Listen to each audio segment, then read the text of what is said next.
as of the recording of this video, these lenses are only available for Sony E-mount, but keep watching if you're still interested so that you can keep an eye on these when they come available for a camera that you use if you are a non-Sony E-mount camera owner. So these are the Samyang or Rokinon. They're both the same brand, just different names.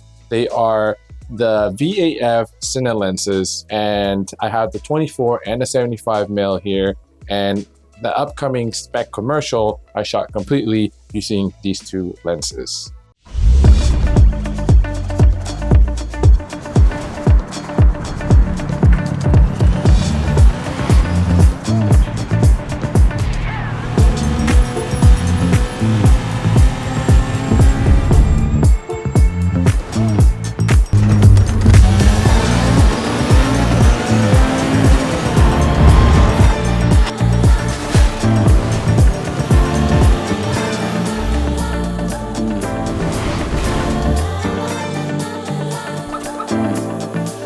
So I hope you enjoyed that Spec Car commercial that I did using these two lenses. And now we'll talk about whether these ones are any good. This video might be a little bit biased because I have been enjoying using these lenses quite a lot. And no, this video is not sponsored by Samyang or Rokinon. They did not send me these lenses. I bought these out of my own money. So this is completely a video with my own thoughts as to why I enjoy these lenses. They have currently the 20mm, the 24, the 35, the 45, and the 75mm. They are all T1.9, roughly about f1.8. Cine lenses use the T measurement instead of an f-stop measurement like normal photographic lenses. So a T-stop measures the amount of light that passes through the camera lens and into the sensor. In photo lenses, we measure f-stop, which is a value based on the size of the aperture of the lens. So these are the first Cine lenses that I have ever owned, and that is because they are quite affordable for a Cine lens. They each come at about $650 and I bought them used, so I was able to get them for even cheaper. Regular Cine lenses can be quite expensive. And the other thing too is that they are all manual.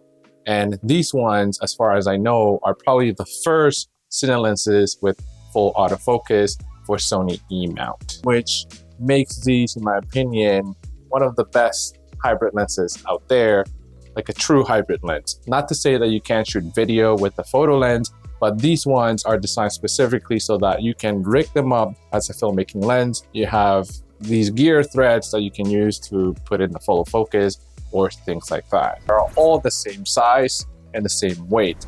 Well, except for the 20mm that recently came out earlier this year.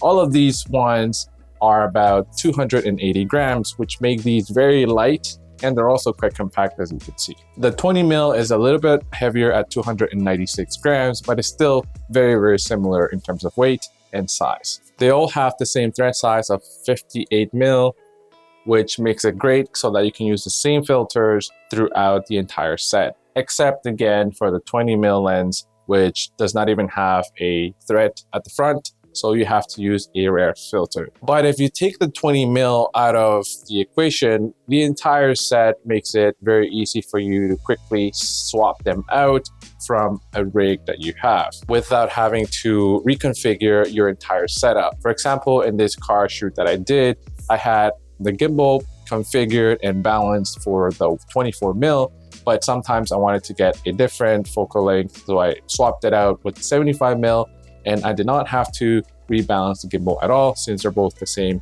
weight and exactly the same size. The fact that the 75mm is about the same size as the 20mm makes it very interesting in terms of how they designed it, because usually longer focal length lenses are heavier and longer, so pretty cool engineering. The lenses are not made of metal, a very high quality plastic though, I might say. It does not feel cheap or flimsy at all. The front here is made of metal.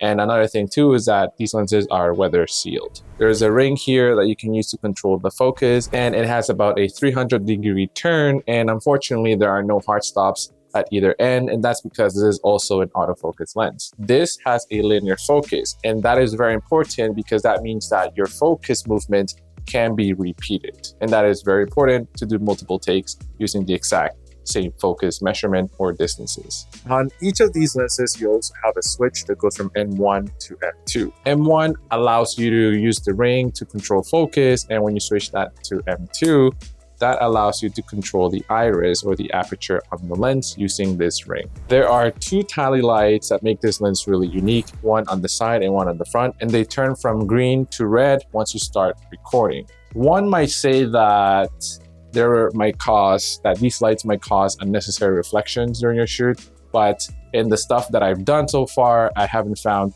those lights to interfere with my shoots. There is also a function for you to turn them off using the Samyang lens control adapter system, where you can go in and adjust other features and settings of these lenses. Another cool thing too is that at the front, you can find some electronic pin connectors here, and these allow you to connect some of Samyang's newer accessories made specifically for this set of autofocus Cine lenses, which are great accessories that integrate seamlessly with these lenses. These lenses, despite their price, are actually quite sharp. Wide open, they're a little bit soft in the corners, but things start to improve as you stop down. When I was filming my Spec Car Commercial though, I did not find any of these things to be the case. So in real life scenario filming, I did not find these lenses to be soft at all.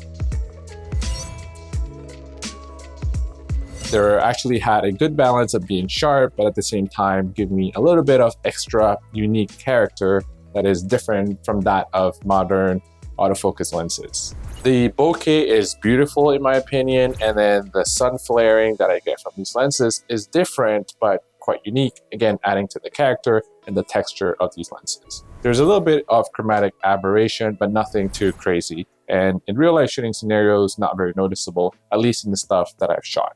In terms of autofocus, in the beginning, I thought the autofocus would be a little bit of a hit and miss, and that I would have to resort back to using manual focus. But throughout me filming the Spec Commercial and using these lenses for a couple of talking head videos as well, autofocus performed very, very well.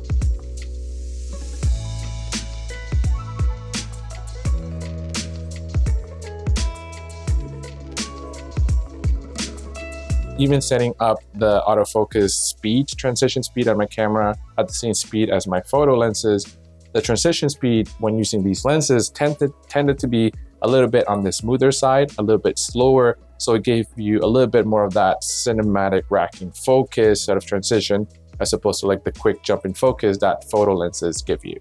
And I found that to be quite unique and quite pleasing. So keep in mind that these lenses were designed for video in mind, so that transition is smooth and more gentle. So should you get these lenses? As you can probably tell by now, is yes. I really have enjoyed these lenses, and I'll probably be using these for a lot of my shoots going forward to give me a little bit of a different type of look compared to my other lenses. There are some minor flaws, but overall, I think these are very, very good value proposition for the money. I have to say that these ones are, in my opinion, the first truly hybrid lenses out there, because you can use these for photos, but also use these as a real cinema lens. And the fact that these are only about $650 for each of them for a Cine lens with autofocus, I have to say that is a very, very good deal. What is more too, you can also further modify these lenses with Samyang's adapters, and you can essentially turn this Cine lens with autofocus